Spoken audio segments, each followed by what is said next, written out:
कोलकाता में medical student के साथ जो रेप और मर्डर की घटना घटी है, उससे हमारा पूरा देश ही व्यथित है। हम में एक आक्रोश है। हम सब की इच्छा है कि जस्टिस होना चाहिए। अगर एक से ज़्यादा अपराधी है तो वो पकड़ा जाना चाहिए। अभी सीबीआई जांच कर रही है, तो आशा रखता हूँ कि जल्द ही जस्टिस मिलेगा। पर एक और चिंता मेरे मन को सताई जा रही है। मेरी कुछ पेशेंट्स ने मुझे मैसेज किया कि डॉक्टर, हमारे देश के पुरुषों को क्या हो गया है। मेरी एक डॉक्टर फ्रेंड ने मुझे कहा कि कल तक उसे हॉस्पिटल में काम करना सेफ लग रहा था, बट अभी वो खुद को सेफ नहीं पाती वहां काम करते हुए।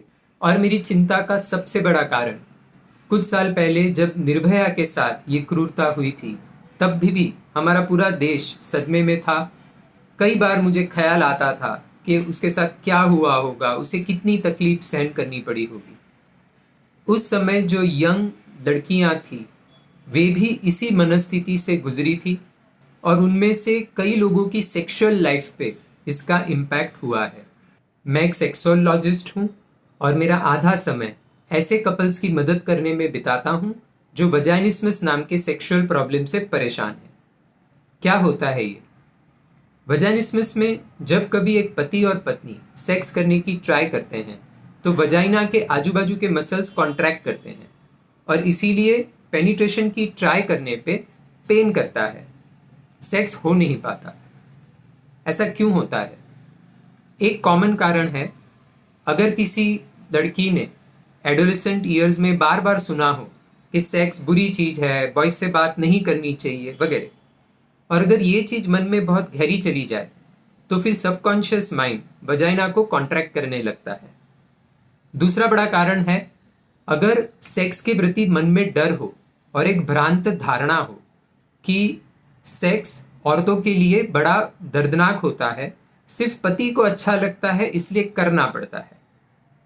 ये भ्रांत धारणा के अनेक कारण हैं, पर एक कारण है कि अगर किसी रेप के न्यूज़ की गहरी छाप मन पर पड़ी हो, तो फिर भी सेक्स के प्रति मन में एक डर होता है।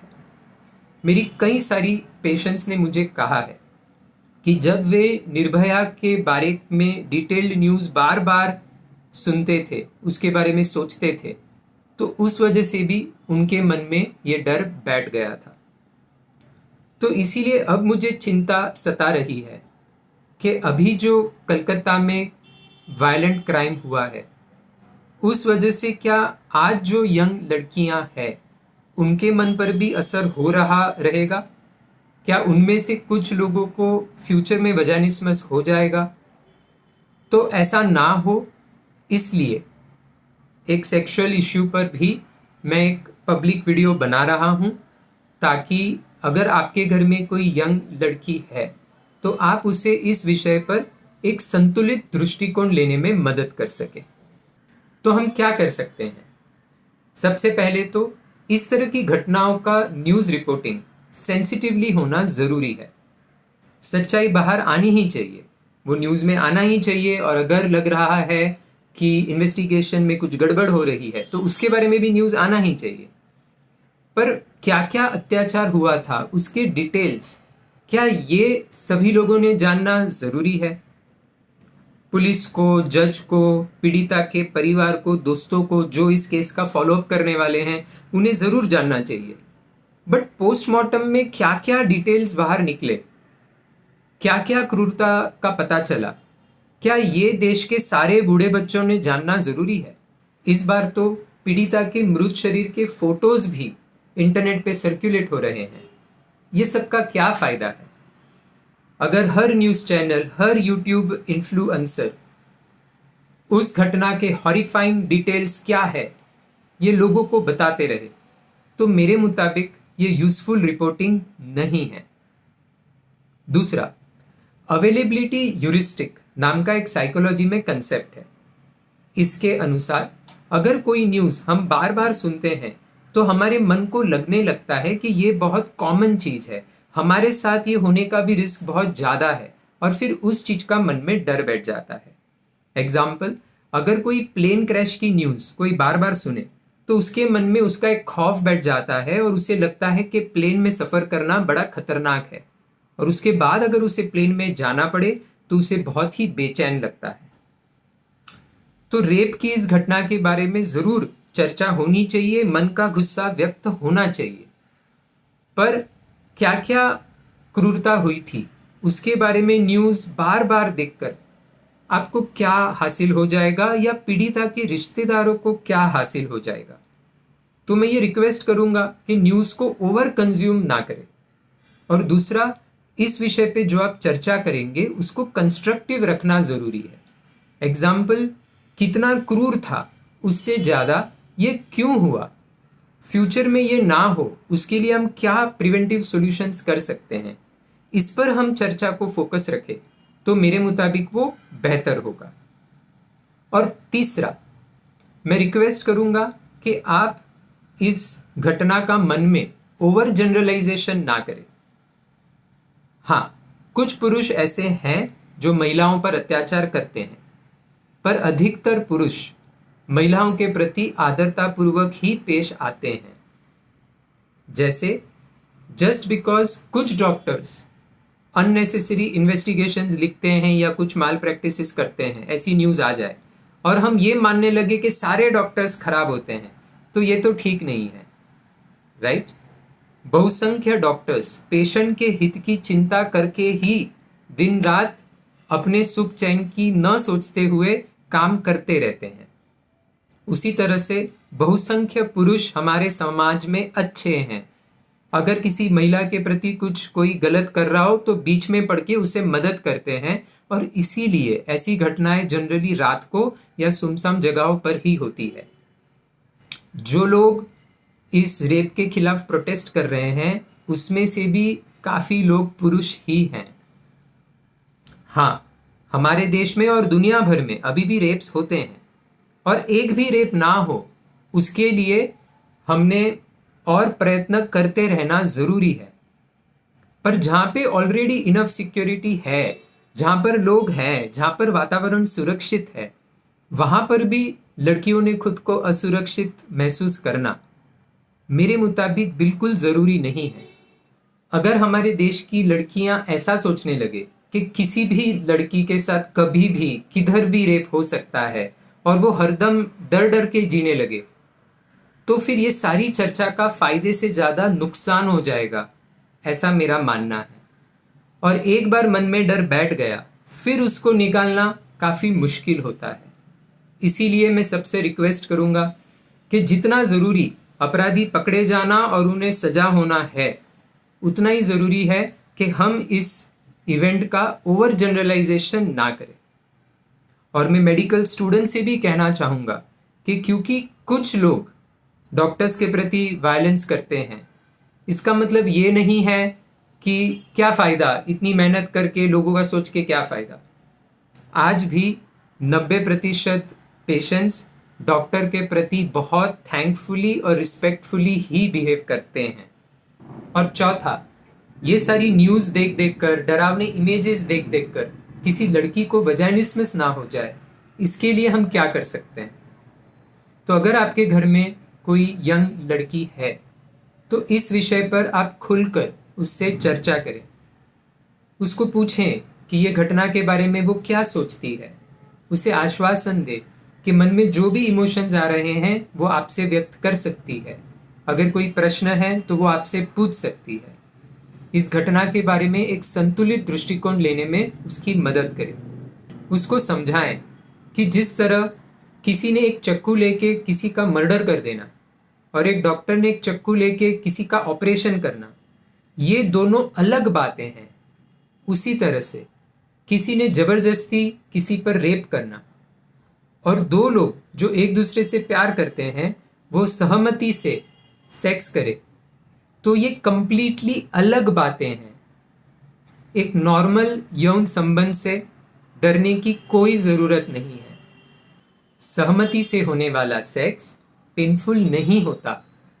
जब सही समय पर सही व्यक्ति के साथ संबंध किया जाए तो वो एक सुखद अनुभव होता है जो दो लोगों को करीब लाता है। सारे पति स्वार्थी या क्रूर नहीं होते। अपने साथी के सुख दुख को समझकर उसको सपोर्ट करने वाले पति भी होते हैं। अगर इस समय पे गलत धारणाएं नहीं बनेगी तो बाद में कई महीनों की काउंसलिंग लेने की जरूरत नहीं पड़ेगी। पर हाँ, महिलाओं के प्रति जो अत्याचार हो रहे हैं उन्हें रोका कैसे जा सकता है, इस पर विचार होना और इस पे ठोस कदम उठाना ये डेफिनेटली जरूरी है।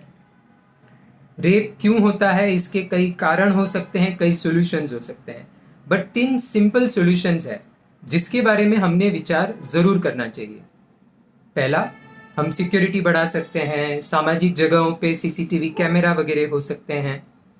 दूसरा, महिलाओं को कराटे सिखा सकते हैं इत्यादि, ताकि वो खुद का सेल्फ डिफेंस कर पाए। और तीसरा, हमारे समाज में शराब का प्रचलन कम कैसे हो, इस दिशा में हम प्रयत्न कर सकते हैं। ये तीसरे मुद्दे को थोड़ा समझाकर बोलना चाहूंगा। निर्भया केस में और इस मामले में जो दिल को दहला देने वाली क्रूरता हमने देखी, इसका एक कारण था कि अपराधी शराब के नशे में चूर थे। सही गलत सोचने की उनकी क्षमता कम हो चुकी थी, वे डिसइनिबिटेड थे। इसी महीने में और एक न्यूज़ पड़ी कि शराब के नशे में एक व्यक्ति ने अपनी ही बेटी का रेप कर दिया। अनेक सर्वेज में देखा गया है कि लगभग 50% रेप के केसेस में अपराधी शराब के नशे में होते हैं। सिर्फ शराब की एडवर्टाइजमेंट्स में ही शराब पीने वाले हिम्मत दिखाकर औरतों को बचाते हैं, पर रियल लाइफ में कई सारे अपराध शराब के नशे में इम्पल्सिवली, आवेश में आकर परिणामों की फिक्र न करते हुए किए जाते हैं। दोस्तों, अगर हम चाहते हैं कि हमारे समाज में महिलाओं पे होने वाले अत्याचार कम हो, तो फिर हमारे समाज में शराब का प्रचलन कम कैसे हो सकता है, इस दिशा में हमें विचार करना ही होगा। और इसीलिए डॉक्टर्स की संगठना ने इस घटना के बाद जो सरकार से मांगे की है, उसमें से एक मांग ये है कि हॉस्पिटल्स और मेडिकल कॉलेजेस के आजू बाजू शराब की बिक्री पर रोक लगनी चाहिए। पर सैडली दोस्तों, पिछले 2 दशकों से हमारे समाज में शराब का प्रचलन तेजी से बढ़ रहा है। पढ़े लिखे लोगों को भी शराब पीना नॉर्मल लगने लगा है। दोस्तों, कोई भी इंसान जानबूझ करके इसकी आदत में नहीं फंसता। ये चीज ही ऐसी है कि करोड़ों लोगों को फंसा देती है और फिर उनको शारीरिक, मानसिक, आर्थिक, सामाजिक, नैतिक तौर पर खोखला करके रख देती है। कई सारे बीवी और बच्चों को अपने ही घर में लगभग रोज शराब की वजह से मार खाना पड़ता है, पर फिर भी सभी को लगता है कि मेरे साथ नहीं होगा, मेरे परिवार को ये भुगतना नहीं पड़ेगा, क्योंकि मैं तो कंट्रोल में ही पीऊंगा ना जिंदगी भर। दोस्तों, ये एक एडिक्टिव सब्सटेंस है। इसकी फिजियोलॉजिकल प्रॉपर्टी है कि आदत लग सकती है। मैं आपसे हाथ जोड़ के प्रार्थना करूंगा कि आपके घर की पार्टीज में और शादियों में शराब को प्रतिष्ठा मत देना। अगर हम चाहते हैं कि हमारे समाज में से महिलाओं के प्रति होने वाले अत्याचार कम हो, तो फिर हमने जो शराब को एक सामाजिक प्रतिष्ठा देके रखी है, सामाजिक स्वीकृति दे रखी है, उसे हमें बदलना होगा। एक और कई सारे अभिनेता, अभिनेत्रियां, क्रिकेटर्स मिलकर यंगस्टर्स को शराब पीने के लिए प्रोत्साहित कर रहे हैं, और दूसरी ओर पेरेंट्स, टीचर्स, डॉक्टर्स को ऑकवर्ड लग रहा है कि हम यंगस्टर्स को मना कैसे करें, हम ऑर्थोडॉक्स दिखेंगे। हमें फोर्स नहीं करना, बट कम से कम एक बार समझाने की तो हमारी जिम्मेदारी बनती है। अगर हम उतना भी करने तैयार नहीं हैं, तो फिर हमारे समाज में जो हम एडिक्शंस बढ़ते हुए देख रहे हैं, उसके लिए आप भी जिम्मेदार हो। अगर आप चाहते हो कि इस विषय पे आप यंगस्टर्स के साथ खुलकर चर्चा करना चाहोगे, बट उनके मिसकंसेप्शंस का आंसर क्या दे, रिसेंट साइंटिफिक एविडेंस क्या कहता है, अगर इसके बारे में आप और जानना चाहते हो बोलने के पहले, तो हमारे इस YouTube चैनल पे आपको कुछ वीडियोस मिलेंगे, आप वो देख सकते हैं। अगर आपको भी लगता है कि हमारे समाज में दारू का प्रचलन कम होना चाहिए, और स्पेशली अगर आप एक प्रतिष्ठित व्यक्ति हैं, तो मैं आपसे विनती करता हूं कि प्लीज शराब को छोड़ दें, क्योंकि हो सकता है आपको शराब की आदत नहीं लगेगी, बट जो लोग आपको आपका उनका रोल मॉडल मानते हैं, वे लोग आपको देखकर सोचेंगे कि शराब पीना चलता है और हो सकता है उन्हें आदत लग जाए। और मैं सारी स्टेट गवर्नमेंट से भी विनती करना चाहूँगा कि शराब की बिक्री से मिलने वाले टैक्स के रेवेन्यू का मोह प्लीज़ छोड़ दें, और शराब की बिक्री बढ़ेगी कैसे इसकी जगह शराब की बिक्री कम कैसे होगी इसकी ओर प्लीज़ ध्यान दें। जय हिंद।